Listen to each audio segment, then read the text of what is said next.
Salut.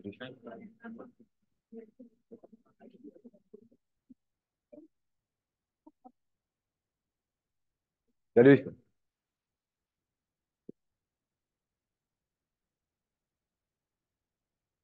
Salut, salut. Vous êtes aussi. Bon matin.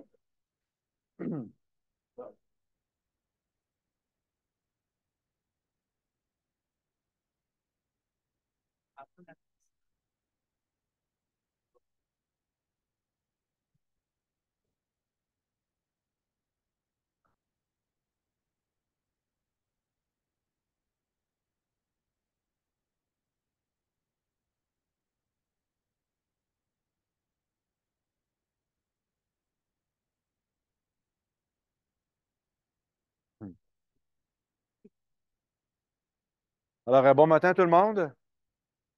Bon matin à toutes et à tous.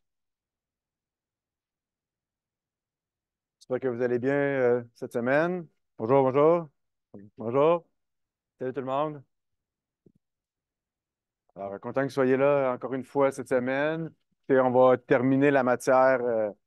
La première partie du cours, au niveau de la matière, se termine aujourd'hui. On va terminer le sujet 4. Par le fait même, ça va terminer la matière qui va être testée à l'examen intra dans 2 semaines. Donc, ça va nous amener aussi dans les prochaines semaines pour vous là, disons, là, à réaliser les vrais éléments d'évaluation en fiscalité. J'entends par là qu'à date, vous avez fait des questionnaires de 2 points par semaine que vous pouvez reprendre à volonté. Mais donc, la semaine prochaine, il y a un premier travail que je vais corriger pour 10 points. Puis la semaine suivante, ça va être l'examen intra pour 30 points. Donc là, vous allez vraiment avoir la chance de prouver là, que vous avez compris ce qu'on a fait jusqu'à maintenant. Je vais vous montrer ça dans le plan de travail pour que ça soit plus clair. Juste avant aussi, vous voyez à l'écran là, que je vous rappelais que le premier cours, j'avais dit, je vais parler un petit peu de moi, j'avais dit 3 enfants. J'avais dit aussi que j'aimais le cinéma et que j'attendais beaucoup la sortie de ce film-là. Ben, c'est demain. C'est la suite du film Joker. Donc, demain, vendredi. Je sais que ça ne plaît pas à tout le monde, là. T'aimes ou t'aimes pas. C'est comme, un peu comme les films de super-héros. Ça, c'est un petit peu glauque, là. Fait que c'est sûr que si tu n'aimes pas ça, ce style-là, ça va ressembler au premier, mais pour ceux que ça les interpelle, avis aux intéressés. Puis je vous en reparlerai mardi prochain, là, jeudi prochain, pardon. Je vais sûrement l'avoir vu à ce moment-là. OK, alors, je vais aller vous montrer le plan de travail, semaine 5. C'est cette semaine, donc c'est notre dernière semaine de standard, si on veut, là. Donc, je ne répète pas tout. Vous avez un questionnaire de 2 points, le dernier à faire au plus tard dimanche soir. Les problèmes à résoudre pour bien comprendre votre sujet 4. D'accord? Ça nous amène à la semaine prochaine. D'accord?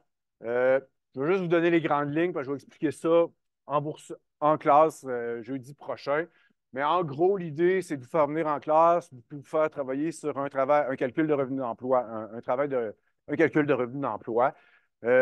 C'est le niveau de difficulté, ou en tout cas le type de cas, c'est un petit peu différent de ce qu'on fait à chaque semaine. Dans le sens que je vais vraiment vous remettre un document réaliste, un document professionnel réaliste, un contrat d'emploi qu'un dirigeant a reçu. J'ai enlevé les noms. Puis, c'est vraiment à partir de ce document-là que vous allez calculer le revenu d'emploi. L'idée, c'est que ça se vive en classe. C'est vraiment, tout est conçu dans la stratégie pédagogique pour être fait en classe jeudi prochain. Donc, si toi, ton idée, c'est de ne pas venir en classe puis de le faire par toi-même, libre, là, je ne prendrai pas les présences, mais tu vas trouver ça plate parce que ce n'est pas ça l'idée. OK? L'idée, c'est que moi, je vais un petit peu jouer le rôle, le personnage du dirigeant la semaine prochaine parce que vous allez devoir me poser des questions. Dans la vraie vie, vous ne recevez jamais un document d'un client qui te dit bonjour, j'ai 41 ans, j'ai 3 enfants, cette année, j'ai gagné un salaire de temps, qui te donne toute l'information qu'il te faut pour calculer ton revenu d'emploi. Ce n'est pas ça dans la vraie vie. Tu vas le voir là, la semaine prochaine, un contrat d'emploi avec 6 clauses. Puis si tu as besoin d'informations supplémentaires, tu les poses au client. Puis je vais jouer le rôle du client pendant les 3 heures que ça va se dérouler la semaine prochaine. Encore une fois, c'est pas pour vous stresser. On va faire ça vraiment dans le plaisir, dans le sens que je ne veux pas que personne se sente mal là-dedans, mais c'est une petite compétence de plus, encore une fois, qu'on va mettre en pratique, à savoir travailler avec des vrais documents, des documents réels, puis aller chercher un petit peu d'informations auprès du client. Donc, c'est un peu ce qu'on va faire pendant les 3 heures. À la 90 des étudiants, ici dans la classe, en sortant du cours à 11 heures, votre travail va être fini. Vous allez avoir fini, déposé sur le portail de cours. Malgré tout, vous allez avoir 3 jours de plus pour le finir. La date de remise de ce travail-là, ce n'est pas jeudi après le cours, c'est le dimanche suivant. Donc, vous allez avoir 3 jours de plus pour réviser. Je vais aussi vous mettre dans le portail de cours quand le cours va se terminer la liste des documents, des réponses à vos questions que j'avais. Moi, j'ai une liste pour bien jouer mon personnage puis donner la bonne information quand vous posez des questions. Je vais vous afficher ça aussi dans le portail de cours pendant 3 jours. Donc, vous allez avoir tout ce qu'il faut à la limite pour le reviser. Mais comme je vous dis, la majorité des étudiants l'ont même terminé à ce moment-là. C'est bon? Donc, je vais vous donner plus d'informations précises la semaine prochaine, mais le message, c'est venir en classe. C'est une invitation pour venir en classe parce que c'est là que c'est le fun. Si vous ne venez pas en classe, faites ça par vous-même, c'est un peu plat. Dans 2 semaines, ça nous amène à votre examen intra. Donc, soyez en classe, c'est important dans 2 semaines, à 8h30. C'est sur ordinateur. Donc, assurez-vous d'avoir un ordinateur portable. Le questionnaire d'examen, c'est un questionnaire web. D'ailleurs, il est déjà dans votre portail de cours, dans le menu questionnaire, il est déjà là. Il n'est juste pas accessible pour l'instant. Donc, vous allez accéder à ce questionnaire-là et naviguer librement dans le questionnaire d'examen sur le web pendant 2h30, parce que l'examen se termine à 11h. L'examen est à livre ouvert, donc vous pouvez venir consulter n'importe quel matériel pédagogique. Il y en a qui veulent imprimer des feuilles, l'amener avec vous, c'est correct. Il y en a qui amènent un deuxième écran, un iPad, par exemple, parce que tu veux consulter ton livre peut-être sur un iPad pendant que tu réponds à ton questionnaire sur l'ordinateur. Tu peux le faire si tu le souhaites. Tu peux faire ce que tu veux, d'accord? Parce que c'est un examen qui est à livre ouvert. D'accord? La seule chose qui est importante, évidemment, vous allez être aussi, juste un petit mot, là, vous allez être 2 par table. On va séparer les tables. Là. C'est sûr, amène pas trop d'écran. Ça n'amène pas un immense écran de 14 pouces. Tu n'es pas tout seul sur ta table. Vous allez être un petit peu à l'étroit, mais ça se fait. On l'a déjà fait. Ça se fait. Bien sûr, la seule chose que je vais vérifier, c'est que vous ne communiquerez pas avec personne pendant l'examen. On va être 2 surveillants, c'est ça la partie la plus importante. OK? On va être 2 surveillants à temps plein, à se promener dans la... Est-ce que tu m'écoutes? S'il vous plaît. C'est important. C'est pas ça que vous me dites, je ne savais pas. 2 surveillants à temps plein qui vont faire qu'une seule chose, surveiller vos écrans, pour être sûr que vous ne sortez jamais de votre matériel pédagogique, puis que vous n'allez pas utiliser un outil de messagerie ou une façon quelconque de communiquer avec quelqu'un d'autre. Okay? Puis vous ne pouvez pas non plus aller sur le site ChatGPT, évidemment.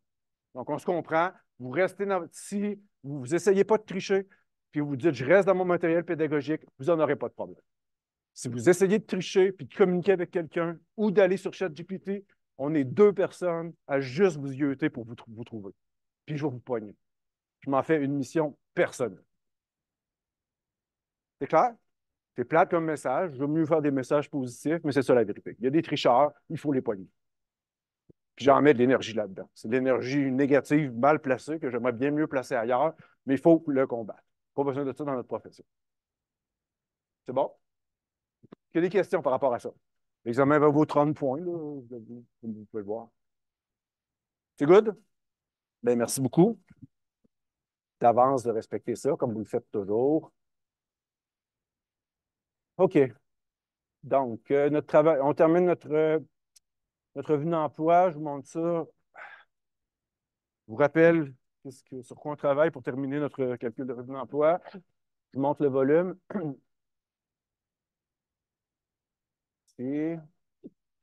Donc, le calcul du revenu d'emploi, je vous rappelle, à la page 2 ici, là, il y a 2 parties importantes. Il faut trouver toutes les inclusions. Donc, c'est des éléments qui augmentent ton revenu d'emploi. Donc, tous les types d'enrichissement que ton employeur te donne, ça augmente ton revenu d'emploi. Il y en a 11. On a étudié 10 la semaine passée. Le 11e, on va le voir aujourd'hui, les options d'achat d'actions. Puis après, on va s'intéresser aux déductions. D'accord? Il n'y en a pas beaucoup, mais si un employé, dans le cadre de son emploi, doit payer des dépenses de sa poche, si un employé doit s'appauvrir pendant des voyages que son employeur lui demande de faire parce qu'il paye de sa poche son hôtel, il paye de sa poche son restaurant, ses moyens de transport, il paye sa cotisation professionnelle. C'est des contextes où on va dire, ouais, si tu t'es appauvri dans ce contexte-là, on va te l'accorder en déduction, puis ça va abaisser ton revenu d'emploi d'autant, puis tu vas payer moins d'impôts sur ton revenu d'emploi parce que la réalité, c'est que tu as payé certains montants. Il n'y en a pas beaucoup, on va les voir. D'accord? Donc, comme on disait, regardez ici dans la table des matières, 3, les éléments à inclure. Je vous disais qu'il y en avait 11. On en a vu la majorité la semaine passée. 3.1 à 3.11.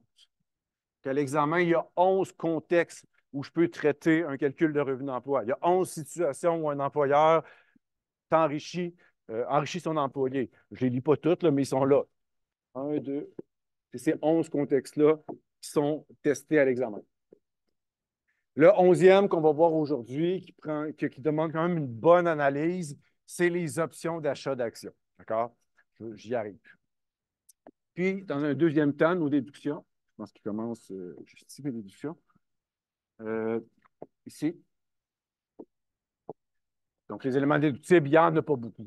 On va les voir aujourd'hui, là, mais c'est pas comme quelqu'un qui est en entreprise, je le disais la semaine passée. Quand tu es en entreprise, à peu près toutes tes dépenses sont déductibles, mais pas pour un emploi. Donc, surtout des frais de déplacement, le fait que tu prennes ton auto personnel. En gros, là, c'est pas mal ça. Est-ce que, avant que j'aille plus loin, est-ce qu'il y en a des questions sur des choses qu'on a discutées la semaine passée ou dans les semaines précédentes? Je peux répondre à des questions. Non, c'est bon. Alors, on va aller voir les options d'achat d'actions. Je m'en vais à 3.11. C'est la seule inclusion que je n'ai pas faite la semaine passée. Vous l'avez vu dans le travail hors classe. Ça a quand même une bonne analyse derrière ça. On va prendre le temps de le faire ensemble aujourd'hui avec le cas qui est déjà dans le portail de cours de 4 dirigeantes qui, justement, se sont fait offrir des options d'achat d'actions. 3.11 ici dans le volume. Alors, qu'est-ce que c'est des options d'achat d'actions? C'est un petit peu dur à. Je l'ai dessiné. J'ai réussi à le dessiner. Dans le fond, c'est un privilège. Hein? C'est un employeur qui dit à son employé, moi, pour te rémunérer, ce que je vais faire, j'aurais pu t'offrir une auto, t'offrir un prêt sans intérêt, tout ce qu'on a vu la semaine passée, te payer des dépenses personnelles, Alouette. Mais je pourrais aussi décider de te permettre de devenir actionnaire de ma compagnie. Et l'idée, ce serait que de te permettre de t'acheter des actions à rabais. Donc, c'est ça, une option d'achat d'actions. C'est une façon de rémunérer un employé assez particulière dans le sens qu'on lui propose de devenir actionnaire de la compagnie de l'employeur à rabais. Donc, tu vas pouvoir t'acheter des actions moins chères que sur le marché. Donc, il est là l'enrichissement, il est là le revenu d'emploi. Donc, si normalement acheter des actions de l'employeur, ça coûterait, si on payait la valeur au marché de ces actions-là, puis que ça coûtait 100 000 puis que mon employeur me donne un bout de papier. C'est ça une option, c'est un bout de papier, c'est un privilège. Puis c'est écrit sur le bout de papier que le détenteur, moi, j'ai le droit de m'acheter des actions de la compagnie à 50 000 alors que ça en vaut 100. Parfait, ça m'intéresse. Donc, je vais m'acheter des actions à rabais à 50 000 bien, tout le monde voit que je me suis enrichi. En fait, dans ce geste-là, je me suis enrichi de 50 000 la différence entre ce que ça vaut, ce que je viens de m'acheter, puis le prix que je l'ai payé grâce à mon option. Donc, c'est ça l'idée. C'est d'imposer cet enrichissement-là. Mais il y a des allègements qui viennent avec ça. Là. Vous l'avez possiblement vu. Juste qu'on s'entende sur les termes au niveau des verbes, là, puis vous voyez la ligne de temps. Quand on parle d'octroyer les options, ça, c'est la journée où ton employeur te donne le bout de papier. C'est ça l'octroi. Ce n'est pas à ce moment-là qu'on impose. C'est trop tôt. On va attendre de voir ce que tu vas faire avec l'option, pardon. Puis surtout, ça va être quoi la valeur du rabais au moment où tu vas décider d'acheter tes actions. Si tu décides d'acheter tes actions, comme c'était permis de le faire, c'est ce qu'on appelle l'exercice. Donc, exercer tes options, c'est dire, moi, ça m'intéresse, j'ai ce qui est écrit sur le bout de papier, je m'achète des actions à 50 000. C'est ça l'exercice. C'est à ce moment-là qu'on va t'imposer. Et si on continue la petite histoire, après avoir exercé tes options, tu es maintenant propriétaire d'actions. C'est des actions de la compagnie de l'employeur, comme je disais. Puis, comme n'importe quel détenteur d'actions, un jour, tu vas peut-être les revendre, ces actions-là. Donc, ça va amener un calcul de gain ou de perte en capital. Ça, c'est ce qu'on appelle la disposition des actions. Donc, regardez ici. C'est vraiment la page la plus importante pour vous. Pour faire le tour de toutes ces questions-là, OK, pour traiter correctement toutes les conséquences fiscales pour un employé, il faut répondre à ces 4 questions-là. OK? Je vais les laisser à l'écran tout à l'heure. Je ne les lis pas, là, mais au moment de l'exercice de l'option, il faut trouver l'enrichissement. Dans un deuxième temps, il faut déterminer à quel moment on va inclure cet enrichissement-là dans le revenu d'emploi, parce qu'il y a différentes options. Troisième question qu'on va se poser, est-ce que tu aurais le droit à la déduction qui est permise dans le calcul du revenu imposable? Puis la quatrième opération que tu devras faire, c'est à la vente des actions. Comme j'ai dit, les options te permettent d'acheter des actions. Ces actions-là, un petit peu plus tard, tu vas les vendre. Il y aura un calcul de gain capital un petit peu différent à faire. Donc, si vous répondez à ces 4 questions-là avec justesse, vous allez arriver au bon traitement. Les bulles qu'il y a là font référence à, si vous allez retrouver ces mêmes bulles-là dans les pages qui suivent, comment vous allez réussir à faire ces calculs-là. Parce que ce n'est pas juste en lisant les questions qui sont là, il faut aller voir la théorie qui est derrière ça. Regardez, la même chose, c'est juste présenté autrement. C'est la même chose. C'est les 4 mêmes questions. Donc, juste pour vous montrer ici, là, la règle ici, là, je vais l'encercler en jaune. Enfin, ouais. Ça ici, c'est la règle générale. OK?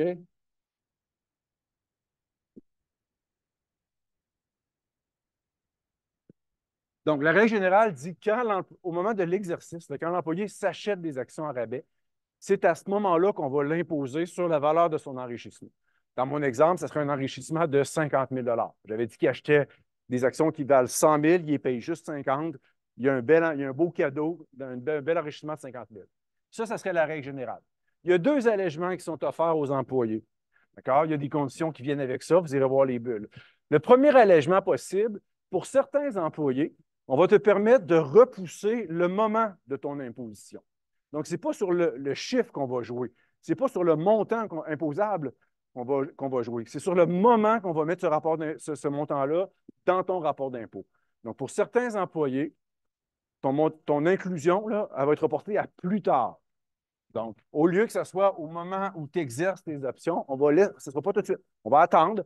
Puis ce même montant-là, on va plutôt l'imposer quand tu vas vendre tes actions. Donc, en fiscalité, on appelle ça du report d'impôt. C'est reconnu dans le monde des affaires ou dans le monde financier comme un avantage. Tout le monde dit qu'un dollar d'impôt payé demain coûte moins cher qu'un dollar d'impôt payé aujourd'hui parce que cet impôt-là que tu ne payes pas, tu peux le placer pour toi pour faire un petit peu de revenu avec cet argent-là. Donc, ton impôt va arriver un petit peu plus tard. Le deuxième allègement, lui, c'est différent, c'est sur le montant. Si certaines conditions sont rencontrées, tu pourrais t'imposer juste sur la moitié de ton enrichissement. Ça, c'est majeur. Donc, au lieu de t'imposer, tantôt, je disais que c'était un enrichissement de 50 000 qui était imposable. Donc, la fameuse différence entre 100 000, la valeur marchande des actions que je m'achète, puis le prix que je les paye, 50 000. Donc, il y a un enrichissement de 50 000. Si je respecte certaines conditions, dans mon revenu imposable, on va m'accorder une déduction égale à la 50 de ça. Donc, ici, une déduction de 25 000. Donc, en d'autres mots, tu vas payer la moitié moins d'impôts parce que ça va être une fois tout ça fait, c'est seulement 25 000 qui va rester dans ton rapport d'impôt au lieu de 50. Donc, c'est ça qu'il faut. Je vais laisser cette page-là à l'écran. C'est à travers toutes ces étapes-là que vous devez passer. Puis la dernière, c'est la revente des actions. Je vais juste aller vous montrer des bulles. Si tu te demandes ici, là, comment calculer ça, comment décider c'est lequel des moments, comment voir si tu as le droit à une déduction, vos pages suivantes, ici. Yeah. Donc, comment calculer ton montant, à quel moment il faut que tu t'imposes dessus. Il y a 3 cas de figure. Un, ici. Les 3 cas de figure. 1, 2, 3. Donc, applique la bonne situation. Si tu veux savoir si tu as le droit à une déduction, ici, déduction, c'est la fameuse déduction de 50 %. Il y en a 2. Okay? Il y a une première possibilité et une deuxième possibilité. Donc, tu as comme 2 chances pour avoir droit à cette déduction-là. Les critères ne sont pas les mêmes. Ici, il y a 2 conditions, puis ici, il y en a 2 différentes. Ce n'est pas toutes les mêmes conditions. Donc, tu vas lire ça, puis tu vas appliquer ça au cas d'aujourd'hui. Puis finalement, la revente des actions, ici, le point 4, tu as un petit calcul de gain capital un petit peu différent au moment de la revente des actions pour éviter la double imposition. L'idée, c'est juste que quand tu vas revendre tes actions, il faut tenir compte qu'il y a une partie de la plus-value de tes actions qui a déjà été imposée, le fameux 50 000 qu'on a vu tout à l'heure qu'on te demande de mettre dans ton revenu d'emploi parce qu'on te dit que c'est grâce à ton employeur que tu l'as gagné. Mais il ne faudrait pas le double imposer, ce 50 000 $-là. Puis qu'en plus, quand tu revends tes actions, on le retrouve sous forme de gain capital. Donc, pour éviter la double imposition, là, il va y avoir un petit ajustement à faire ici. On s'en reparle.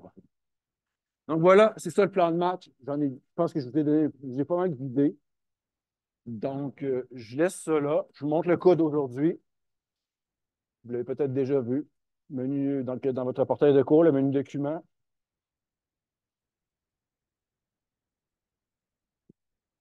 Donc, c'est un cas qui ressemble beaucoup à la semaine passée. Là, une compagnie canadienne qui veut rémunérer 4 dirigeantes, 4 femmes dirigeantes. On demande de calculer le revenu d'emploi. Vous voyez tout ce qu'ils ont reçu dans l'année. Mais là, pour l'instant, je veux qu'on se concentre sur les options d'achat d'actions. C'est juste là-dessus que je veux qu'on travaille. D'accord? Donc, les 4 dirigeantes se sont fait offrir par leur employeur des options d'achat d'actions. Vous voyez tous les détails, à quelle date ils ont reçu ça, à quelle date ils l'exercent, c'était quoi la valeur des actions. Donc, vous avez tout ce qu'il faut pour passer à travers les 4 étapes que je vous ai montrées tout à l'heure. Bon, alors bon travail. Comme je vous dis, n'hésitez pas à poser des questions si ça ne marche pas. Je suis là pour vous aider, débloquer. Si vous restez bloqué, ça ne donne rien. Donc, ça va me faire plaisir. Bon travail.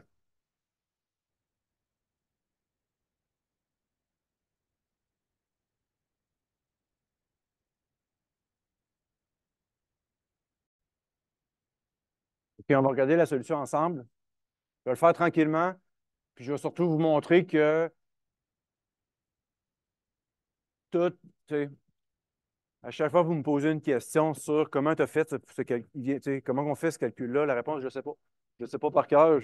Moi, je m'interdis d'apprendre rien par cœur. Je sais que c'est dans le volume. Je vais aller vous montrer dans le volume, partout, à quel endroit, j'ai trouvé la façon de faire les calculs. Donc, je vous rappelle que la première question à laquelle il faut répondre, ben, avec une formule, c'est, donc pour ma première dirigeante, là, au moment où tu exerces tes options, au moment où tu achètes les actions à rabais, de combien tu t'enrichis. Puis pour trouver ce calcul-là, après, je ne le montre pas dans mon volume, mais au bout de cette question-là, ça dit va voir ta bulle numéro 1. Je vais aller vous montrer la bulle numéro 1. C'est là qu'on va trouver notre réponse. Ou c'est là qu'on va trouver la formule qu'il faut appliquer. Donc, les fameuses questions, je les ai là. Donc, la première, si tu veux bien répondre à ça, trouve tes bulles 1. Parfait. Allons-y. Ici. Donc, autant le montant de l'enrichissement que le moment, la deuxième bulle, on va la trouver ici. Il faut comprendre qu'il y a trois finalités possibles quand un employé reçoit une option. D'accord? Premièrement, l'employé peut dire, l'employeur lui donne une option, tu peux t'acheter une action pas trop chère, tu peux être bien excité, content de ça, puis décider de le faire. Sortir de l'argent de ta poche, puis t'acheter des actions à rabais. Donc, c'est ce qu'on appelle exercer l'option. 3 de mes 4 dirigeantes, c'est ce qu'elles ont fait. 3 des 4 dirigeantes ont dit waouh, ça m'intéresse, on va exercer l'option. Donc, dans ce cas-là, il faut appliquer cette formule-là, ici. Donc, la valeur marchande de l'action au moment de l'exercice, donc la JVM au moment de l'exercice, moins les 2 décaissements pour l'employé. Donc, l'employé, est-ce qu'il a décaissé pour recevoir le bout de papier? Des fois, l'option, elle est reçue gratuitement, ça sera 0, mais des fois, dans d'autres cas, il faut payer pour avoir le bout de papier, donc ça va réduire mon enrichissement. Puis, il faut aussi retrancher le prix payé pour les actions. La deuxième finalité possible, ce serait un employé comme Mme Ruet qui dit puis ça se peut, ça. Tu sais, quand même bien que ton employeur te donne la possibilité de t'acheter des actions à rabais, il faut toujours bien que tu l'aies, la liquidité. C'est pas tout le monde qui est capable de s'acheter à 20 pièces par action, 5000 actions, puis de décaisser des milliers de dollars, même si c'était à rabais. Fait que ce qu'un employé pourrait faire avec son option, c'est de dire, regarde, ça ne m'intéresse pas, moi, je vais le vendre à quelqu'un d'autre. L'option, le fameux rabais, tu peux dire, tiens, je vais le vendre à un autre employé ou à une autre personne, puis elle profitera du rabais. Donc, ça, c'est la deuxième possibilité. La formule est un petit peu différente. Ça, on va l'appliquer pour ma deuxième dirigeante. Puis la troisième finalité, ça serait de décéder avec l'option. Donc, pour ma première dirigeante, je vais aller vous le montrer. C'est la première formule que j'ai appliquée ici. Donc, j'ai pris la valeur marchande de ces actions-là au moment de l'exercice. Donc, la journée où elle achète les actions, la valeur marchande est de 22 piastres. C'est quoi les 2 décaissements qu'elle a fait, cette dirigeante-là? Premièrement, pour le bout de papier lui-même, elle n'a rien décaissé. Il y a un indice dans le cas qui disait qu'elle l'avait reçu gratuitement, mais d'autres fois, ce n'est pas le cas. Prix payé pour recevoir les options. OK? Donc, la plupart du temps, l'employeur le donnait, le bout de papier, sauf pour ma quatrième dirigeante. Vous comprenez que tu t'enrichis moins, hein? Quand il faut que tu payes 4 piastres tes bouts de papier à ton employeur. Il faut donc en tenir compte dans le calcul, bien sûr. Mais ici, c'était zéro. Puis ensuite, ma première dirigeante achète des actions 20 piastres. Donc, il y a un beau rabais de 2 piastres. Elle fait ça 5000 fois. Donc, elle s'enrichit de 10 000. La deuxième question qu'il faut trancher. Ici, je reviens sur mes pas. Ici. Le 10 000 que tu viens de calculer, à quel moment on va l'imposer? Il y a deux choix de réponse. Il n'y en a pas trois, il n'y en a pas quatre. Il y a deux choix de réponse. C'est soit maintenant, au moment où tu exerces les options puis que tu achètes les actions, ou ça va être reporté à plus tard quand tu vas revendre tes actions, ce qui serait une belle faveur à l'employé. Donc, bulle numéro 2, on l'a ici. Dans le fond, ça dépend du statut, d'accord? Du statut de ton employeur. Si ton employeur a le statut de SPCC, ça te donne droit à l'avantage. Tu peux reporter ton imposition de 10 000 l'année où tu revendras tes actions. Si ton employeur ne se qualifie pas d'SPCC, tu t'imposes maintenant. Donc ici, on avait un indice sur le SPCC, en passant, il y a la définition juste en dessous, là, c'est une société privée contrôlée par un Canadien. Donc, ces fameuses SPCC-là, on leur donne plein d'allègements fiscaux dans la loi de l'impôt. C'est connu, c'est voulu. Même les employés qui reçoivent des options de ces compagnies-là ont des avantages parce que c'est des compagnies qui n'ont pas accès au financement public, qui ne sont pas en bourse. Donc, SPCC, séparé là en deux. Il y a deux mots là-dedans, société privée. Donc, pour société privée, ça veut dire que tes actions ne sont pas en bourse. Dans notre vie juridique, financière au Québec, au Canada, on a des compagnies dont les actions peuvent être transigées en bourse. On appelle ça une compagnie publique. Ce n'est pas le cas ici, privée. Puis deuxième partie, sous contrôle canadien ou contrôlée par des Canadiens, ça veut dire que plus de 50 des actions votantes appartiennent à un Canadien. Donc, si tu respectes ces deux critères-là, tu es privé, puis ton contrôle est canadien à plus de 50 tu es une SPCC. On le disait d'entrée de jeu à la page 1 ici. L'employeur, là, MMMT Distribution, la société se qualifie de SPCC. C'était déjà dit. Donc, je reviens à ce qu'on se disait. Donc, pour ma première dirigeante, on peut reporter le moment d'imposer le 10 000 l'année où on va revendre les actions. Mais ça, c'est cette année. Parce qu'elle a tout fait en 2000X. Regardez la première dirigeante. Elle a reçu les options le 1er janvier. Elle a exercé les options. Donc, elle a décidé de s'acheter des actions à rabais au mois d'avril. Puis ces actions-là qu'elle a achetées au mois d'avril, elle les a gardées 8 mois, même pas, c'est 7 mois. Elle les a revendues le 15 décembre. Elle a tout fait dans l'année. Donc, quand même bien qu'on lui dit, donc elle, théoriquement, on lui dit qu'elle peut reporter le moment de son imposition l'année où elle va revendre ses actions, mais ça tombe aussi cette année. Donc, pour elle, le 10 000 conclusion, on l'impose cette année, le plus 10 000 qui est ici. Vous m'arrêtez sur des questions? Étape 3, question 3. Maintenant, est-ce qu'elle a le droit à une déduction qui serait égale à 5 000 La déduction, c'est toujours la moitié de l'inclusion qu'on vient de calculer. Donc, dans ce cas-ci, 5 000 Pour y répondre, va voir tes questions, tes points 3. Ici, point 3. Il y a comme deux conditions, d'accord? Avec deux possibilités pour avoir droit à cette déduction-là. Les conditions sont un petit peu différentes dans chacune des cas. Il suffit de respecter, se qualifier à une ou à l'autre des déductions que tu vas être correct. Tu ne peux pas te qualifier aux deux. Là. Tu ne peux pas prendre 2 fois 50 c'est une ou l'autre. Regardez ici, ce premier jeu de conditions-là, il est pour tous les employés, alors que lui, il est réservé aux employés de SPCC. Donc, encore un avantage qu'on accorde si ton employeur est SPCC. Tu as une deuxième chance ici de te qualifier aux conditions. J'ai-tu bien reproduit dans mon fichier Excel?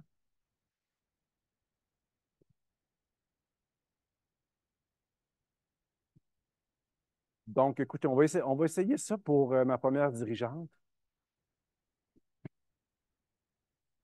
Euh, la deuxième condition, elle est respectée d'office parce qu'on l'a dit dans l'énoncé, il y a une espèce de... Chaque employé peut s'enrichir jusqu'à 200 000 par année. Le gouvernement ne veut pas qu'on abuse de des options d'achat d'actions. Là, on est amplement correct. C'est l'autre qu'on va plutôt résoudre. Le prix d'exercice de l'option. D'accord? Donc, il faut juste résoudre cette petite formule-là. Le prix d'exercice de l'option, c'est à quel prix tu peux acheter tes actions. Hein? Donc, ici, là, tu peux t'acheter, la première dirigeante, tous les employés, tous les dirigeants peuvent s'acheter des actions à 20 $. C'est ça le prix d'exercice. C'est le prix que ça va te coûter pour t'acheter une action grâce au bout de papier. Donc, le 20 ici, plus le prix payé pour l'option. Donc, ma première dirigeante, est-ce qu'elle a dû payer pour avoir le bout de papier ou on lui a donné gratuitement? 0,1 ici. Donc, est-ce que 20 plus 0, est-ce que c'est plus grand ou égal à la juste valeur marchande de l'action? À quel moment? C'est important le moment, là. Au moment de l'octroi. L'octroi, c'est la journée que tu as reçu le bout de papier. Donc, il faut aller chercher la juste valeur marchande à ce moment-là. La journée où tu as reçu le bout de papier qu'on appelle l'octroi. Donc, l'octroi, c'était le 1er janvier. Puis la valeur marchande d'une action, cette journée-là, c'était 19 $.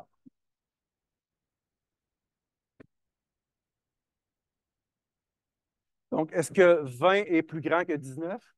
Oui, c'est satisfait. Check. Donc, nos deux conditions sont satisfaites pour avoir droit à une déduction de 5 000 $. D'accord? Donc, c'est ce que je conclus ici. Et je vais m'accorder une déduction de 5 000 qui était celle que vous avez vue tout à l'heure apparaître ici. Je n'ai pas besoin d'aller vérifier l'autre condition, l'autre jeu de conditions. Aussitôt que j'en satisfais un, c'est correct. C'est bon? Dernière étape. Dernière étape, l'étape 4. Ici. Lorsqu'elle va vendre ses actions, ce qu'elle a fait le 15 décembre, quand elle va revendre ses actions, il faut aller faire un calcul de gain capital, mais pas un calcul normal de gain capital, un calcul spécial. Suivez la bulle 4. Il faut résoudre la bulle 4 qui est ici. Donc, je l'ai reproduit. Donc, ma dirigeante, quand elle vend ses actions le 15 décembre, on va lui faire un calcul de gain capital, mais un petit peu modifié. D'accord? C'est les mêmes choses que dans la formule. Donc, on va aller voir, cette dirigeante-là elle a vendu ses actions 125 000 pour retrancher le prix payé pour ses actions. Elle a payé des actions 20 $ par action fois 5 000. Donc, elle a payé ses actions 100 000. Il faut retrancher le prix qu'elle a payé pour obtenir le bout de papier. Je vous rappelle que si tu dois payer ton employeur pour avoir un bout de papier, ça réduit ton enrichissement. Donc, ici, c'était 0. Mais surtout, c'est ça qui est plus important, il faut venir aussi rajouter dans mon coût, ce qui a comme effet d'enlever dans mon gain capital, un montant équivalent aux 10 000 qu'on a déjà imposé. Donc, le plus 10 000 ici, il faut venir le rajouter au coût, puis indirectement, ça va réduire mon gain capital. Parce qu'au lieu de mettre moins, ici, on ne met pas moins 100, on met moins 110. Fait qu'en mettant moins 110, puisque le 10 000 a suivi ici, on réduit le gain capital d'autant. Vous le voyez peut-être pas, mais c'est pas grave. Mais l'explication est bien simple. C'est que si on ne faisait pas cet ajustement-là dans le gain capital, le même 10 000 d'enrichissement serait imposé deux fois. Vous ne le voyez peut-être pas là, mais ce 10 000 $-là, on l'imposerait une fois dans le revenu d'emploi. Puis si tu ne fais pas attention, tu ne fais pas un ajustement dans ton calcul, il va se retrouver indirectement aussi imposé dans ton gain capital. Ça n'a aucun sens. Donc, le gouvernement dit c'est vrai, là, ton 10 000 là, qu'on a imposé dans le revenu d'emploi, il ne faudrait pas le retrouver aussi sous forme de gain capital, donc viens l'enlever. Mais si vous ne le voyez pas, faites juste appliquer ça comme ça, de cette façon-là. Donc, c'est comme ça qu'on arrive à un gain capital imposable, là, toujours fois 50 de 7 500. Ici. Des questions? Oui.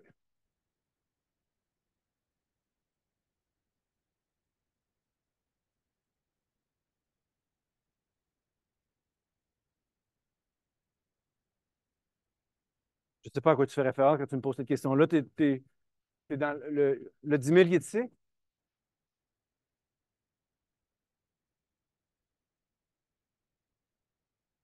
C'est le calcul qui est ici, là. C'est ce qui est ici, là. Euh,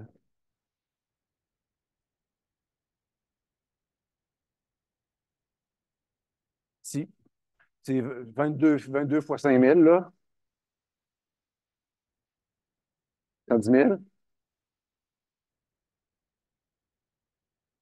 Le livre? Oui. Où tu vois ça? C'est cette formule-là ici qu'on résout. On- Dans la bulle 4. Tu veux qu'on parle de la bulle 4? Parfait. Donc, c'est la revente des actions. Donc, ta bulle 4 pour ma dirigeante, j'ai appliqué exactement ça. Je peux te le prouver, là. J'ai pris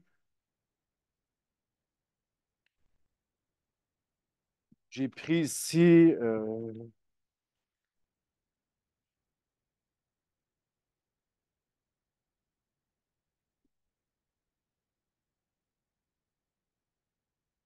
ça ici, j'ai pris 495 000, ça va?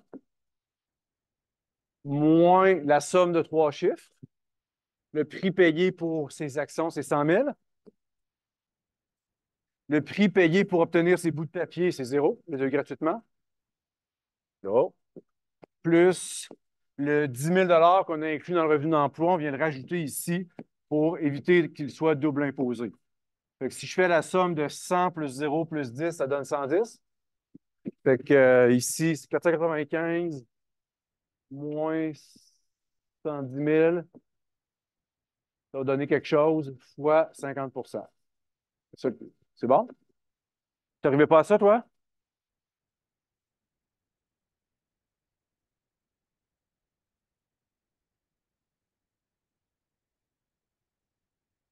Ouais, mais ici, on ne prend pas les justes valeurs marchandes au moment de l'exercice, au moment de l'octroi. Comme les données l'indiquent dans la formule, tu prends ton prix de vente de tes actions que tu compares ou auquel tu retranches trois chiffres, trois choses, pour trouver ton gain capital puis s'assurer de ne pas double imposer le 10 000 deux fois. Oui, c'est le prix que la première. Ben, c'est sûr que j'ai le bon chiffre.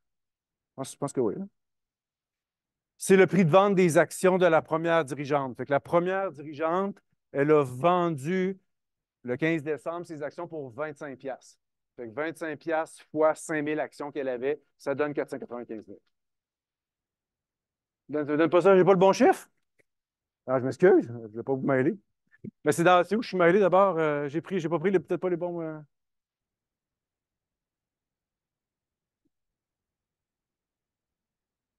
Ça donne 266 000, hein, c'est ça? Ça, c'est pas bon. OK, je ne suis pas dans le bon dirigeant. Je ne suis pas dans le bon dirigeant. Premier dirigeant, 125 000. Ça, c'est bon? OK. C'est l'autre, à l'autre place que c'était pas bon, hein? Il n'y a pas rapport de dire ça ici. C'est pas ça pantoute. C'est 25 piastres. Merci, c'est toi-même. Je peux bien te mêler, je m'excuse. C'est 25 piastres par action fois 5 000, c'est ça? Fait que ça donne le fameux chiffre qui n'est pas ça, là. C'est beau? Mais le reste, c'est bon. C'est correct? Je m'excuse, je ne voulais pas vous mêler, là, c'est déjà assez mêlant.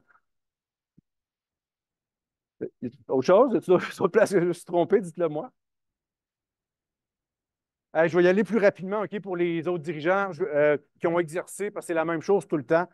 Puis je vais terminer par Ruet, qui, elle, a vendu les options. C'est juste un petit peu différent. Mais je vais aller régler mes dirigeants tout de suite. 3 et 4. Donc, permettez-moi d'aller un petit peu plus vite, là. Donc, ma troisième dirigeante, ici, ma troisième dirigeante, elle aussi, elle a acheté les actions 20 piastres. La journée qu'elle a exercé les options, il y avait une valeur marchande de 3 piastres. Donc, elle s'est enrichie de 3 par rapport, tantôt c'était 2, là c'est 3 fois 7 000. Donc, c'est un enrichissement de 21 000 grâce à ce rabais-là. La deuxième question, à quel moment elle s'impose sur le 21 000?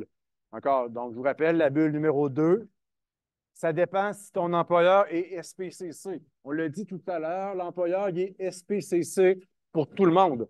Donc, tout le monde peut reporter l'imposition. Donc, dans ce cas-ci, l'imposition du 21 000, on va le reporter l'année où elle va revendre ses actions. Donc, ma troisième dirigeante, elle va revendre ses actions dans 2 ans. Donc, cette année, dans le rapport d'impôt, il n'y aura aucune imposition. Le 21 000, on ne le mettra pas dans le rapport d'impôt de cette année, ni l'année prochaine, en 2000YY. On va le mettre en 2000Z, l'année où elle va revendre ses actions. Donc, elle peut reporter ses conséquences fiscales, elle, à plus tard. Comme ma première dirigeante aussi, mais elle avait vendu en décembre de la même année, alors que là, c'est vendu beaucoup plus tard. C'est pour ça que je dis dans ma réponse qu'on impose 21 000, mais pas cette année, seulement dans 2 ans. Troisième question, est-ce qu'elle a le droit à une déduction? Je vais aller vérifier les critères. Premier critère ici, il faut prendre le prix d'exercice de l'option plus le prix payé pour l'option. Elle l'a reçu gratuitement. Puis comparer ça à la juste valeur marchande au moment de l'octroi. Donc, le moment de l'octroi, c'est la journée où tu as reçu le bout de papier. Donc, ici, là, date de l'octroi, le 1er mai. Puis le 1er mai, une action valait 23 piastres. C'est ce chiffre-là que j'ai pris dans ma formule. La juste valeur marchande au moment de l'octroi, le fameux 23 qui est ici. Donc, est-ce que 20 est plus grand que 23? Non. Fait que ça ne marche pas, la première condition.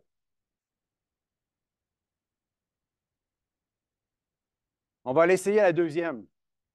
OK? Je vous rappelle que s'il y a deux pour les employés de SPCC, il y a comme une deuxième chance. On peut s'emmener ici. Donc, c'est quoi les deux conditions qu'il faut essayer pour un employé de SPCC? On peut essayer ça ici. Un, il faut qu'elle ait exercé l'option elle-même. Ça veut dire qu'elle n'ait pas revendu l'option comme la deuxième dirigeante. C'est le cas. Puis surtout, il faut qu'elle ait conservé les actions pendant un minimum de 2 ans.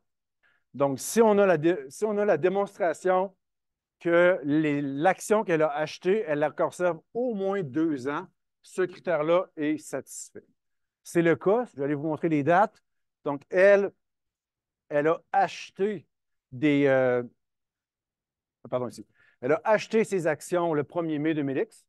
Fait à partir de cette journée-là, il y a un compteur de 2 ans qui part, puis ça se termine le 1er mai 2000Z. Donc, au 1er mai 2000Z, elle avait encore ses actions. Elle les a revendues 4 mois plus tard. Elle les a gardées 2 ans et 4 mois. Donc, le critère des 2 ans est satisfait. Donc, ma troisième dirigeante va avoir une déduction de la moitié de 10 500, la moitié du 21 000 qui est ici, en 2000ZZ toujours. Finalement, la revente des actions, c'est le même calcul.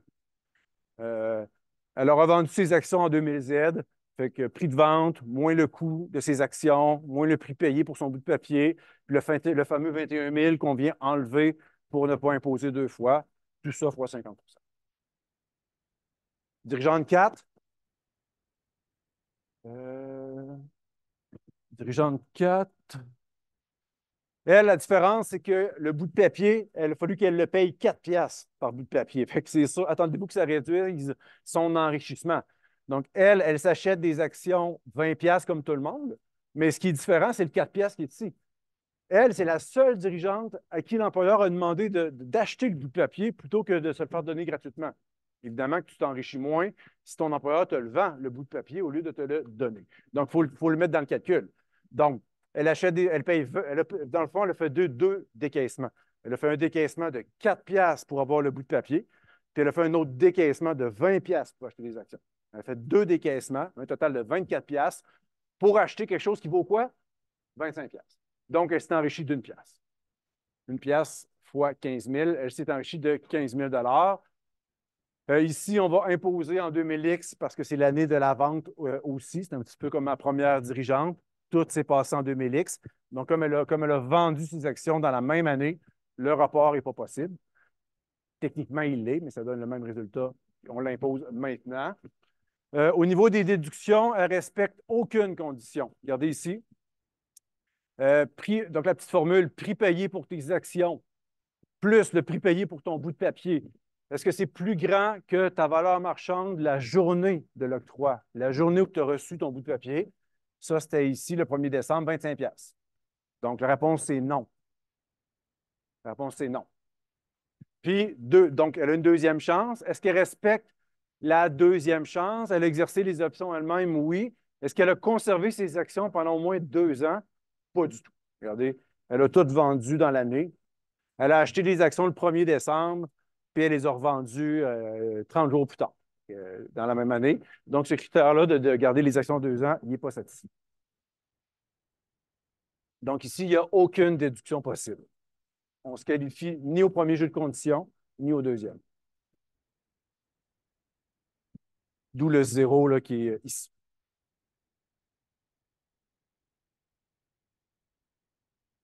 M'arrêtez s'il y a des questions. Vous allez avoir accès à ce fichier-là, solution, vous le savez, hein, détaillé tout à l'heure, inquiétez-vous pas. Puis ma dernière dirigeante, la deuxième, j'allais vous montrer qu'est-ce que ça fait quand tu vends tes options. Deuxième dirigeante qui a vendu les options. Donc, je ne sais pas c'est quoi l'histoire, mais elle, ça ne l'intéressait pas. On lui permettait d'acheter des actions à 20 piastres. Ben, je pourrais inventer n'importe quelle raison, mais ça ne l'intéresse pas. Elle a dit, moi, à la place, le bout de papier qui est si avantageux, je vais le vendre ça doit avoir une valeur, ça. Je vais le vendre à quelqu'un d'autre qui, lui, voudra acheter des actions en rabais à ma place. Donc, là, dans le livre, on change de cas, puis on tombe dans le cas, toujours ici, là. Là, on tombe dans le cas qui est ici. L'employé vend. Donc, à quel moment on va imposer l'employé? Ça va être au moment où il va vendre ses options. Puis, la formule est un petit peu différente. La formule qu'il faut résoudre, c'est celle-ci. On prend le prix de vente de l'option moins le prix payé pour l'option. Je pense qu'elle l'avait reçu gratuitement, son option, puis elle l'a vendu, je n'ai pas le chiffre de mémoire, là, 5 piastres. Bon.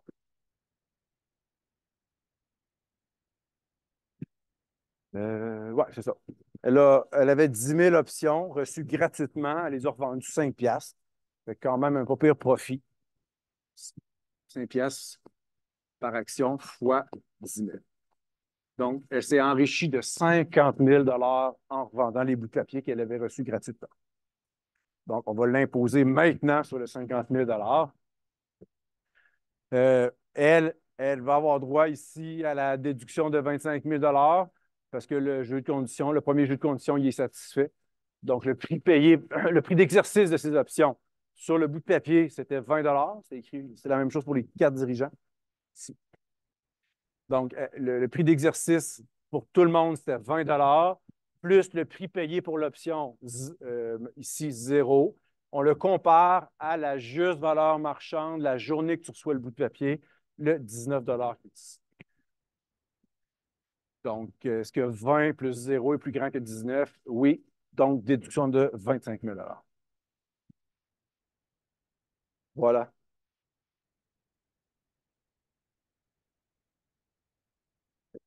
Est-ce qu'il y a des questions? Oui?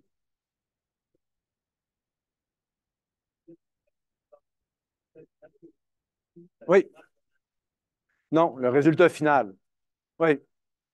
Donc, je vous le dis, à l'examen, là, il va en avoir une question sur les options d'achat d'actions. C'est sûr.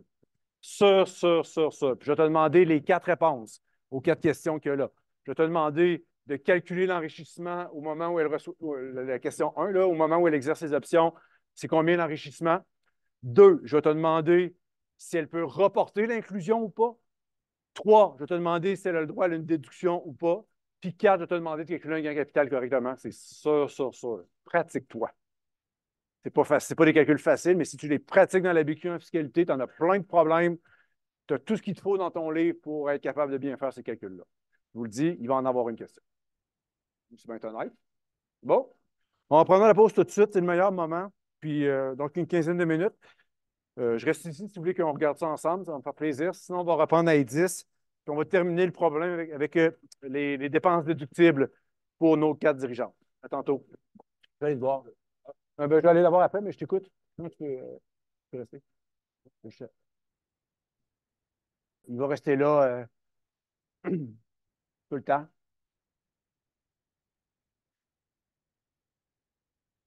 Donc, votre fichier solution vient d'apparaître au portail de cours.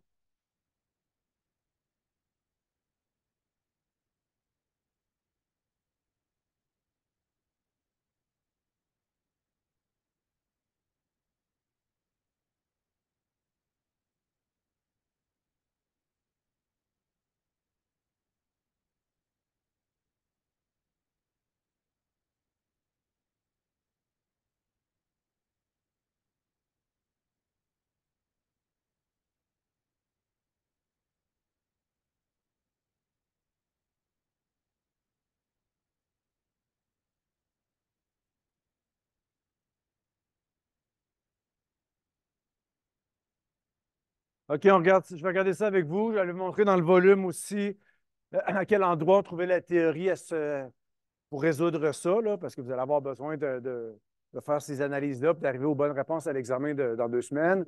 Donc, les salaires et boni reçus dans l'année, on en a parlé en masse la semaine passée. Là, vous comprenez que si c'est encaissé en 2000 Y l'année prochaine, ça sera imposable l'année prochaine. On en a parlé en masse la semaine passée. Les dépenses personnelles de l'employé, ils sont donc un employeur qui paye ta cotisation professionnelle à ton ordre professionnel euh, et qui paye une portion de ton fonds de pension d'employeur, c'est des dépenses personnelles. Mais dans les deux cas, ça fait partie d'une exception ou d'une situation où le gouvernement euh, dit que ce n'est pas imposable. Je vais vous le montrer. Donc ici, là, on a un employeur qui paye la cotisation professionnelle pour ses dirigeants, je vous l'avais, comme je vous ai dit, puis qui met la moitié de l'argent de, dans le fonds de pension de ses dirigeants. L'employé met l'autre partie dans le fonds de pension. Donc, si je vais aller vous montrer ça, c'est un des premiers thèmes de notre sujet 4. Ici, 3.2, dépenses personnelles à l'employé payées par l'employeur. Donc, la règle dit que c'est toujours imposable. Pardon.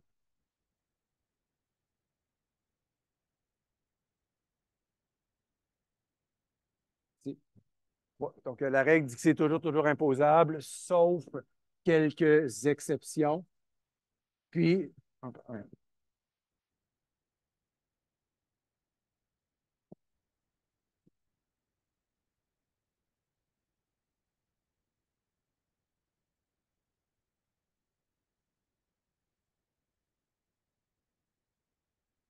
quelques exceptions. Puis justement, une cotisation payée par l'employeur au fonds de pension de son employé, c'est une exception. Donc, c'est pourquoi le fait que l'employeur mette 15 000 si je ne me trompe pas ici, 15 000 dans le fonds de pension pour la retraite des employés, ce n'est pas imposable parce que ça fait partie des exceptions. Je vous rappelle que ça va être imposable plus tard. La portion payée par l'employé, elle, va être déductible. On l'a au niveau des déductions. Puis, juste au niveau de la cotisation professionnelle, rappelez-vous, la semaine passée, on avait dit on avait posé 3 questions au gouvernement sur des situations qui arrivent souvent. Là, je ne vais pas les répéter toutes. Puis, il y en a une, justement, que c'était ça la question. On demandait au gouvernement comment vous traitez ça quand un employeur paye la cotisation professionnelle de l'employé. Puis, en gros, le gouvernement dit c'est correct, ce n'est pas un avantage imposable parce que l'employeur, il trouve son compte, en gros. Donc, on a déjà eu cette discussion-là. Donc, juste pour vous montrer, donc ici, c'est pourquoi. Donc, j'impose pas la cotisation professionnelle payée par l'employeur. J'impose pas le fait qu'il mette de l'argent dans mon fonds de pension pour ma retraite. D'accord? Et ici, je peux déduire ma propre cotisation au fonds de pension. D'accord? Donc, le fait que moi, de ma poche, j'ai mis 15 500, c'est une dépense qui est déductible. Je voulais vous faire un petit dessin, mais je me rappelais qu'il était dans le sujet 8. OK? Mais n'allez pas à étudier le sujet 8 pour ça. Le but, c'était juste d'avoir un dessin. Un fonds de pension, c'est comme une poche, comme un compte de banque. Le but, c'est d'accumuler de l'argent pour la retraite de l'employé. Puis il y a 2 personnes qui mettent de l'argent dans le fonds de pension. C'est toujours l'employeur puis l'employé. Puis comme on vient de le voir, là, on a un résumé ici. Donc, l'employeur, le 15 500 qu'il met, c'est pas imposable. Je viens de le dire. Ce que l'employé met de sa poche, le 15 500, c'est déductible. Puis on se ramasse avec de l'argent dans le fonds de pension qui va être entièrement imposable au moment de la retraite. Donc, quand un employé prend sa retraite et qu'il retire de l'argent du fonds de pension, ce sont tous des sommes qui attendent d'être imposées parce que l'argent de l'employeur ne l'a pas été encore. Ton argent à toi a été déduit. Donc, tout l'argent qu'il y a là est en attente d'être imposé, puis ça va se passer au moment de la retraite. On va en reparler dans le sujet vite. Allez pas étudier ça, là. Je veux juste que vous ayez avoir une image pour illustrer un petit peu comment ça marche, les fonds de pension. Aussi, dans la cotisation syndicale, c'est déductible. Donc, si tu es un employé syndiqué et que tu payes de l'argent chaque année à ton syndicat, C'est une dépense qu'on reconnaît, tu t'appauvris dans le cadre de ton emploi, c'est déductible. Je pourrais vous le montrer dans le volume, c'est écrit sur une ligne. Là.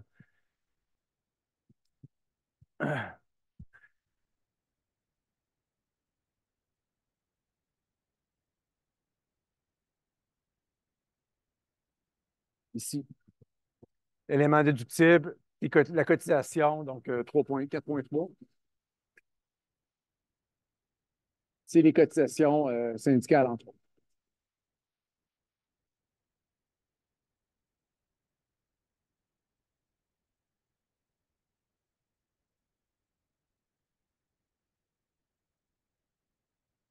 « 4,3. Donc, tu peux déduire ta cotisation syndicale, ta cotisation professionnelle, c'est toi qui la payes. Ici, l'employeur me la paye. L'employeur me la payait.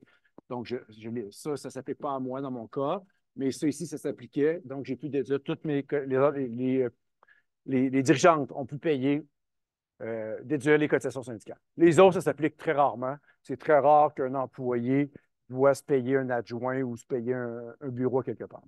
Le fait qu'un employé paye de l'argent dans son fonds de pension, c'est déductible aussi, comme j'ai dit tout à l'heure. Et là, on arrive aux fameux frais de déplacement. Car, m'arrêter, c'est des questions.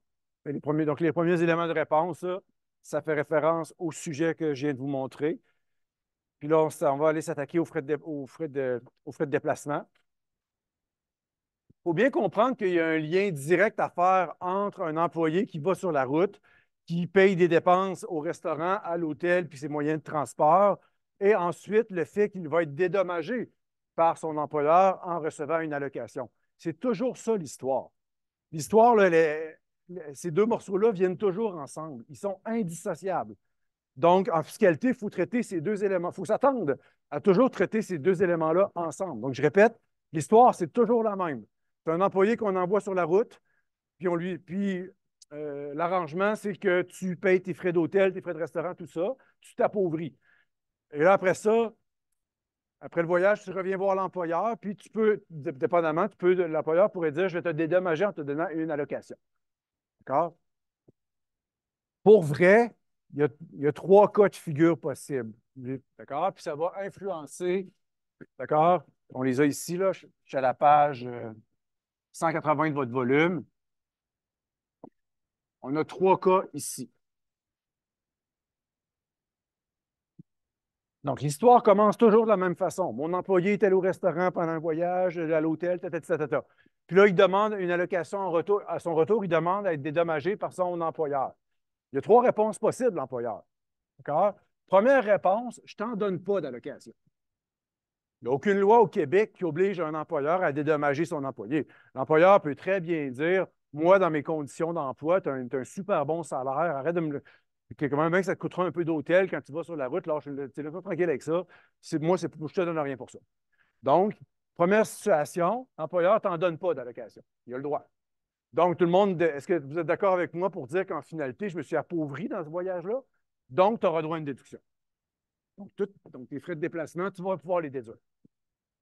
Deuxième cas de figure possible. L'employeur dit, tu as raison, ce n'est pas à toi de payer ça, c'est moi qui t'ai envoyé là, je vais te dédommager, je vais te donner une allocation. Mais là, l'allocation, est-ce qu'elle est imposable ou pas? Donc, si tu reçois une allocation ici qui est imposable, on a parlé de ça la semaine passée, parce qu'elle n'est pas raisonnable, elle est trop élevée, donc on l'inclut. Cette allocation-là va être incluse dans ton revenu d'emploi. Conséquemment, tu peux aussi déduire tes frais de déplacement. Troisième cas de figure possible, ton employeur te dédommage, mais avec une allocation non imposable. Donc, l'allocation est raisonnable, elle respecte les limites, tout ça. Donc, l'argent que tu vas recevoir, tu ne t'imposeras même pas dessus. Là, ça, c'est le seul cas où tu ne peux pas déduire tes dépenses. Parce que tu ne les as pas payés. Tu t'es jamais appauvri dans cette opération-là. Tu as payé des restaurants, de l'hôtel, tout ça, puis tu as reçu une allocation même pas imposable de l'autre côté. Donc, tu t'es zéro appauvri. Donc, je répète, cas de figure ici, un, tu n'es pas appauvri parce que tu es dédommagé avec une allocation non imposable. Donc, tu ne déduis pas. Mais dans les deux autres cas, tu déduis. Parce que d'une part, tu n'as pas reçu d'allocation ou l'allocation que tu as reçue, elle est imposée. Donc, c'est ça qu'il faut mettre en application pour mes dirigeants, entre autres.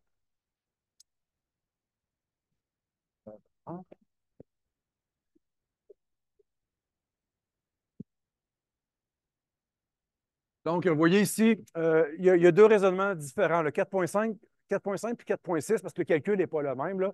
Ici, on s'intéresse vraiment à tes dépenses que tu as payées pour aller à l'hôtel, dans les restos, puis tes différents moyens de transport, taxi et autres que prendre ton véhicule. Prendre ton propre véhicule puis user ton propre véhicule, c'est à 4,6. Puis il y a un petit calcul à faire pour ça. Donc, la question sur l'allocation, j'en ai parlé, puis ton calcul, pardon, je ne me fais pas en rouge. Ton calcul de montant déductible, tu l'as ici, juste ici. Donc, pour tes frais d'hôtel, 100 de ta facture est déductible. Pour tous tes frais d'autobus, taxi, tous tes moyens de transport, le montant de ta facture est déductible au complet.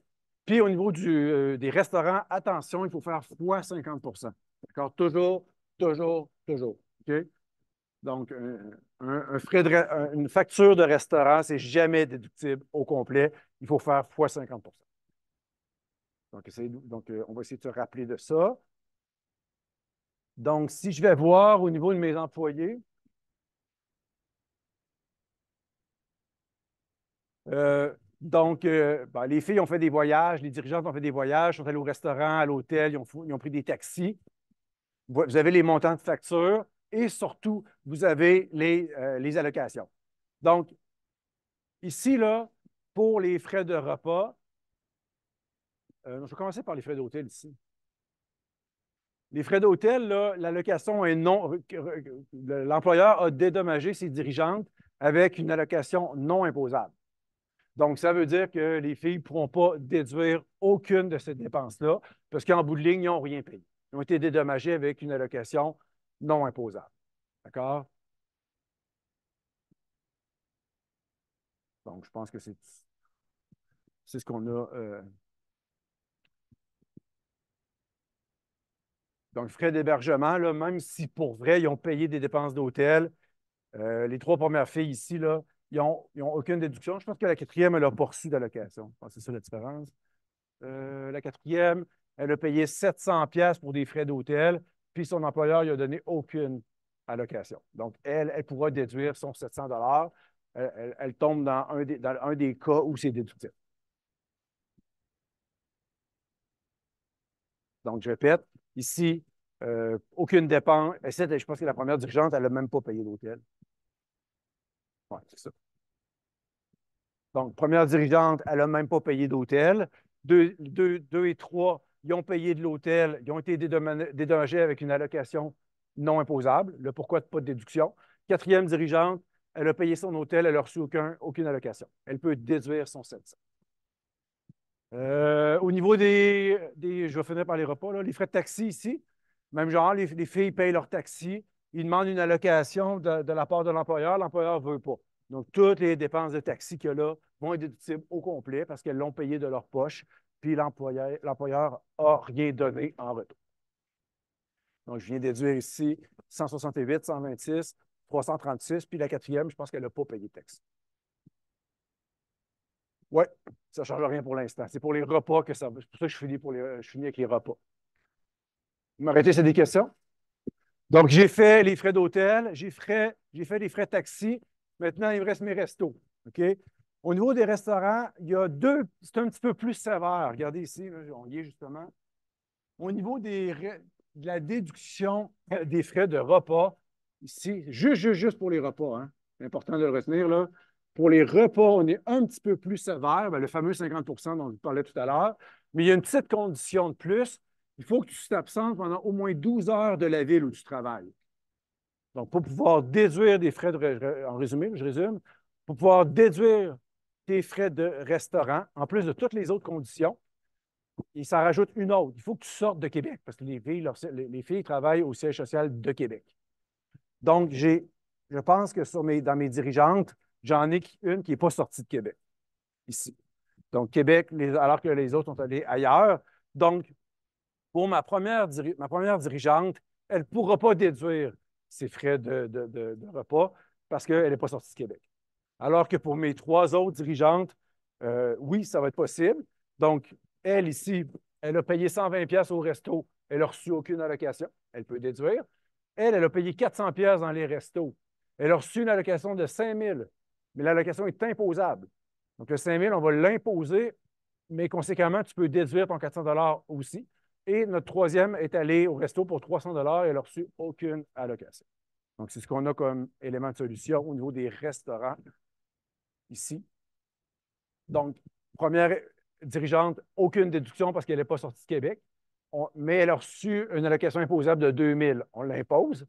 La troisième, c'est pareil. Elle a reçu une allocation elle a payé 200 pièces dans ses restaurants. Elle a reçu 5 000 imposables. Il y a un plus 5 000 ici, puis un moins 200 qui est accordé. Alors que les dirigeantes 2 et 4 ont payé des frais de restaurant, puis n'ont reçu aucune allocation. Donc, dans ces deux cas-là, ils peuvent aussi déduire le 60 et le 150 $. C'est toujours le 50 hein. J'ai pris le montant de l'énoncé fois 50 %. Donc, ça, c'est 120 fois 50 400 et 300. C'est bon? Donc, ça, c'est ma logique pour mes dépenses autres que prendre ton auto. On va aller à 4.6, c'est pareil. C'est pareil. La seule différence, c'est qu'il faut quantifier de combien tu t'es appauvri quand tu prends ton automobile personnel. C'est juste ça la différence. Parce que de combien tu t'es appauvri quand tu as payé ta chambre d'hôtel, c'est facile, on prend ta facture. De combien tu t'es appauvri quand tu as payé des restaurants, facile, je prends ta facture.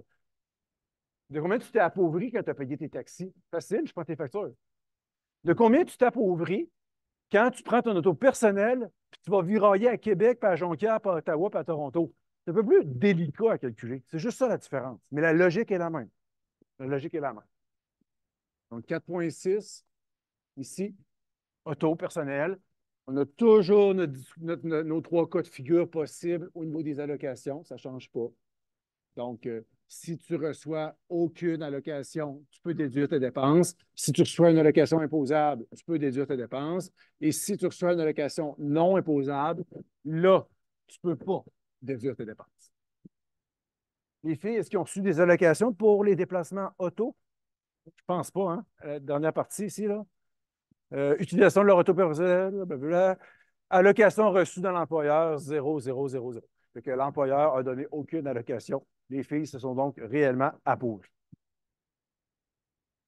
Le calcul que le gouvernement a décidé de retenir, vous l'avez vu, c'est de faire, dans le fond, de demander à l'employé, ici, demander à l'employé de faire une comptabilité, de comptabiliser toutes les dépenses que lui coûte son automobile personnel dans l'année. Donc, il faut vraiment que tu considères toutes tes dépenses liées à l'usage de ton auto.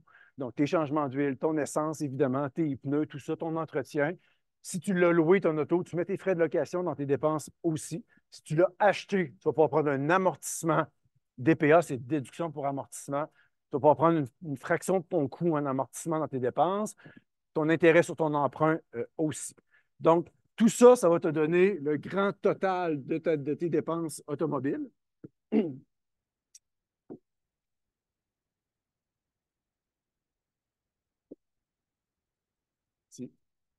Et ensuite de ça, on va déduire une fraction, vous le voyez là, au dénominateur tes kilométrages total parcourus dans l'année, puis au numérateur tes kilométrages qui sont pour tes dépenses d'emploi, tes voyages d'emploi. Donc, en d'autres mots, là, si 20 de ton kilométrage dans l'année est pour des déplacements d'emploi, conséquemment, 20 de toutes les dépenses auto sont déductibles. C'est quand même logique. Puis, il y a les limites, juste vous rappeler, je reviens d'une.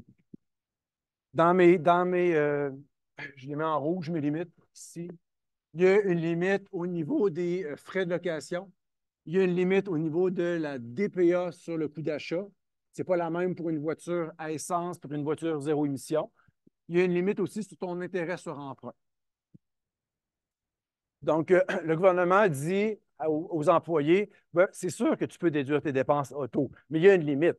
Autrement dit, si tu aimes le luxe, puis que tu aimes avoir des autos qui coûtent une fortune, tu as le droit. Mais ce n'est pas juste parce que tu vas passer en déduction des énormes montants. Alors que tu n'as pas besoin de ça. Pour faire ton déplacement, c'est le minimum que tu as besoin pour faire tes voyages d'emploi, c'est une auto standard. Puis le gouvernement dit, nous, on va fixer des limites qui sont à peu près une auto standard. Si tu décides de te payer du luxe, ben, le luxe est personnel. pourras, ce qui est jugé plus élevé, luxueux, tu ne peux pas mettre ça dans tes dépenses. C'est ça l'idée. Donc, vous les connaissez, les limites à la location, vous les voyez, c'est 1050 plus taxes par mois. Donc, si ton frais de location te coûte plus cher que ça, on fait semblant que ça coûte 1050. Quand tu es à l'achat, pour une voiture à essence, c'est 37 000 plus taxes, le maximum. Pour une zéro émission, c'est 61 000 plus taxes, le maximum. Donc, si tu as payé plus cher que ça, on va faire semblant que tu as payé ce montant-là. Puis au niveau des intérêts sur ton paiement, c'est la même chose, 350$ par. Donc, je vais aussi considérer ça dans mes analyses. Donc, je pense que je les avais pas mal montrés, là, ces calculs-là jusqu'à présent. Dans la première dirigeante, je prends mes frais automobiles de 2200. Elle avait des frais de location, taxes incluses, de 16 000. C'est trop. 16 000, là, si vous le divisez par 12, ça donne plus que 1207. Alors que le maximum que l'on peut passer dans notre liste de dépenses, c'est 1050 plus taxes, donc 1207 taxes incluses. 1207 fois 12, ça donne 14 400. Donc, même si quelqu'un a payé 16 000 pour vrai, on l'ignore et on fait semblant qu'il a payé 14 487. Si tu es à la location, tu n'as pas d'intérêt sur tes paiements ni de DPA. Donc, un total de 16 000 de dépenses auto que je fractionne par le ratio 21 sur 25. Les frais de stationnement que tu payes de ta poche pendant tes voyages d'emploi sont déductibles au complet. Attention, on ne les prorate pas, là. Mes stationnements pendant que j'étais à Québec pour un voyage d'emploi, qui sont déductibles au complet. Je dis à Québec ou à Toronto, tout ça. Soit tu le déduis au complet si c'est un stationnement pour l'emploi, puis tu ne le déduis pas du tout quand c'est un stationnement personnel. Tu vas voir un show de musique en fin de semaine avec ta famille, puis tu te payes du stationnement, tu ne le mettras pas en déduction. Tu comprends? Deuxième dirigeante, elle a acheté une voiture à essence. C'est ça la différence. Donc, toujours des frais. Les frais afférents, c'est tous les changements d'huile, essence et tout ça. Elle n'a pas de frais de location parce qu'elle a acheté le véhicule. Son problème, c'est qu'elle l'a payé trop cher. Elle a payé 47 000 taxes incluses, c'est beaucoup trop. Le maximum qui est permis, c'est 37 000 plus taxes. Donc, 37 000 plus taxes, ça fait 42 000. Donc, on va faire semblant que l'auto a été acheté 42 000, puis on va prendre un amortissement de 30 c'est écrit dans le livre. La voiture, à chaque année, tu peux prendre un 30 du solde non amorti que tu peux mettre dans tes dépenses. Puis, au niveau des intérêts, elle a payé 3 360 d'intérêts. C'est correct. Le maximum, c'est 4 200 par année. Donc, je prends mes frais afférents, mes intérêts, mon amortissement de 30 que j'ai limité. Ça me donne 18 000 de dépenses que je vais prorater par le ratio 20 sur 28. M'arrêtez sur des questions? Je pense que vous l'avez bien compris. Ma troisième dirigeante, elle s'est acheté une voiture zéro émission. Beaucoup trop cher, elle. Donc, le reste du problème est pareil. Elle n'a pas payé d'intérêt. J'imagine qu'elle a payé l'auto comptant. Puis, 77 000 taxes incluses pour une voiture zéro émission, c'est beaucoup trop. Le maximum, c'est 61 000 plus taxes, 70 135. Donc, on fait semblant qu'elle a payé sa voiture 70 135. Et la première année, c'est 75 du coût qu'on passe en DPA, donc 52 000. Donc, si j'additionne tout ça, ça me donne 55 000 fois mon ratio. Les amortissements, juste pour être clair, là, sont ici. Hein? Les amortissements, là, c'est 30, les limites, c'est ça, puis le taux, c'est 30 alors que pour une voiture zéro émission, c'est le maximum 61 000 plus taxes. Ta DPA, ta première année, c'est 75 puis l'année d'après, c'est 30 ben, les années subséquentes, c'est 30 Donc, on voit que pour une voiture zéro émission, le gouvernement accorde un peu plus d'amortissement la première année, alors que pour une voiture à essence, c'est toujours 30 à chaque année. Donc, je vais juste mettre en application ce qui est écrit là. Puis, notre dernière dirigeante, qui a une voiture zéro émission, elle ne dépassait pas les limites, mais c'était au niveau des intérêts le problème. Donc, ma dernière dirigeante, des frais afférents ici. Elle a une voiture zéro émission qu'elle a payé 45 000, non, pardon, ici, 60 000 taxes incluses. c'est bien correct, 60 000 taxes incluses. C'est en deçà de la limite qui est à 70 135 taxes incluses. Donc, on laisse ça comme ça. 60 000 taxes incluses fois le fameux 75 ça me donne 45 000. Elle, le problème, c'est au niveau des intérêts. Sur son emprunt auto, elle a payé 4 500 d'intérêt. C'est trop. C'est trop. La limite, c'est 350 par mois fois 12. Donc, c'est 4 200 par année. Personne ne peut déduire plus que ça. Donc, on va limiter ça à 4 200.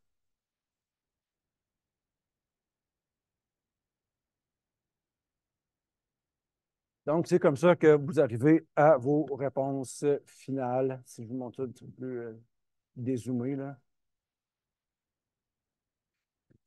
Donc, notre revenu d'emploi avec nos avantages, nos options d'achat d'actions et nos dépenses automobiles ici, puis nos dépenses de restaurant, hôtel et métro un peu plus haut, stationnement. Puis, on a aussi les conséquences un petit peu plus loin dans le rapport d'impôt qu'on a étudié là, avant la pause en lien avec les options d'achat d'actions. Des questions? Et voilà, vous avez tout en main. Ce qu'il vous faut pour vous préparer tranquillement à l'examen dans 2 semaines. Je vous rappelle, l'examen porte sur les sujets 1, 2, 3, 4. Il n'y a pas de secret. On va se dire les vraies affaires. Là. 1, là, passez pas trop de temps sur le sujet 1. Là. Vous avez vu un peu, là, c'est une introduction au cours. Fait qu'il en reste 3 sujets dans le fond. Le sujet 2, qui est en gros les règles d'assujettissement. Le sujet 3, qui était la présentation du contenu d'une déclaration de revenus. Puis le sujet 4, on a passé 2 semaines complètes sur le calcul du revenu d'emploi. Donc, vous savez un petit peu à quoi vous attendre là, dans les questions d'examen. Ça tombe bien, la semaine prochaine, vous allez vous pratiquer. On a un beau calcul de revenu d'emploi à faire avec le personnage de la semaine prochaine, comme je vous ai compté. Donc, déjà, vous allez pouvoir vous pratiquer à ce moment-là, mais il faut bien sûr vous pratiquer sur les problèmes à résoudre. C'est ça la clé pour être bien prêt à l'examen. D'accord?